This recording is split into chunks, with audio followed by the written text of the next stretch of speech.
Okay, in this video we're going to talk about the present value of a perpetuity. A perpetuity pays forever, so the timeline will go on forever, so we have to do an infinite number of calculations, so this is going to be a really long video. Just kidding, right? So let's say that we get $3,000 per year and the first payment is made next year, and they go on forever, so they never stop. So how should I do this? Well, and let's just say our interest rate, I for interest rate this time, is equal to 10%. Well, let's look at an equation here. The present value of an annuity of n years is equal to the payment times 1 minus 1 over 1 plus I to the n divided by I. So let me ask you this. If n gets larger, what happens to this term right here? If n gets larger, what happens to that term? It gets larger. So 1.1 to the first, 1.1 squared, 1.1 cubed, it gets bigger and bigger and bigger. So if you have 1 over a number that gets bigger and bigger and bigger, what happens? That number goes to 0.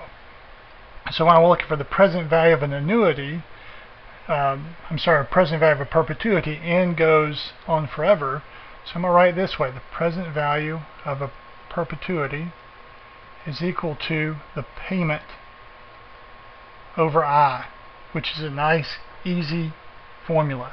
Payment over I. But I want you to note again that it comes from the present value annuity formula.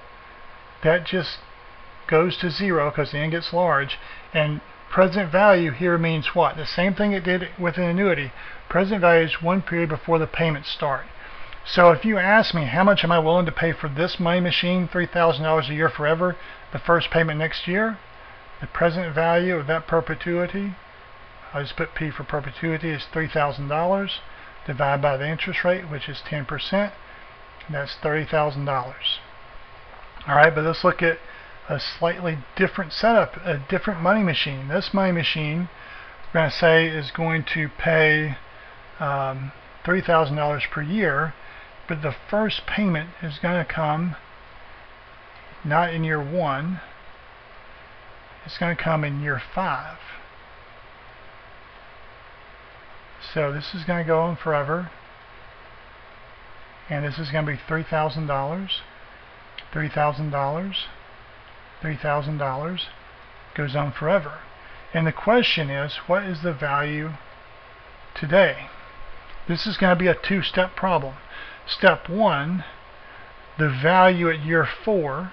It's important, the value at year 4, because present value means the value 1 year before the payments start, 1 period before, and periods in this case are years.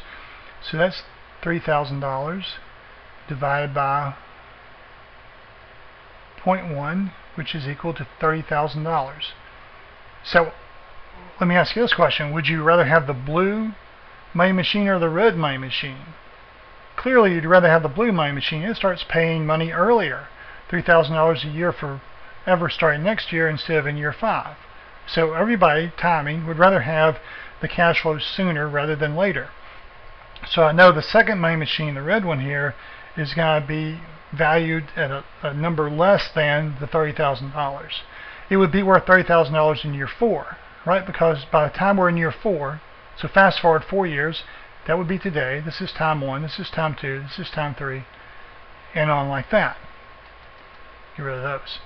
So the next step here is say the value today. I know this is from just present value of a lump sum. The value today is the value in year 4. Make sure that's a good 4. Divided by 1.10 to the 4th.